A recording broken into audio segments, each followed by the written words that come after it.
હાલાકી આની જે પ્રોડક્શન કરતી કંપનીઓ છે એના શેરમાં જો તમે રોકાણ કરો તો મારા હિસાબે તમને આનો બેનિફિટ જે છે, સિલ્વર વધી રહ્યું છે, કોપર વધી રહ્યું છે અને એલ્યુમિનિયમ વધી રહ્યું છે અને આનો બેનિફિટ તમને મળી શકે.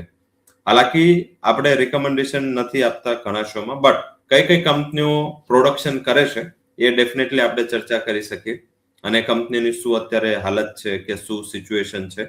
એમાં પર્ટિક્યુલર આખા ઇન્ડિયામાં એક જ કંપની છે જેનો માર્કેટ શેર 90% આસપાસનો છે સિલ્વર પ્રોડક્શનમાં.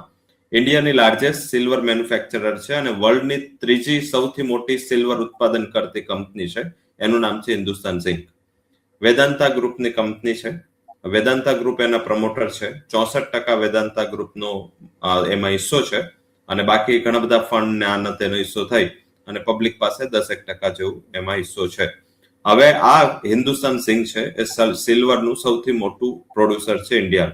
અને મીન્સ કે દર વખતે એ લોકો હેજ કરે છે. અત્યારે એમની હેજિંગ પોઝિશન પ્રમાણે 20 થી 30% એમને હેજ કર્યું છે. 70% જેવી ઓપન પોઝિશન છે. એટલે ગયા ક્વાર્ટરમાં એમનો રેશિયો બહુ હાઈ હતો એટલે એમને સિલ્વરના પ્રાઇસનો બેનિફિટ ના મળ્યો.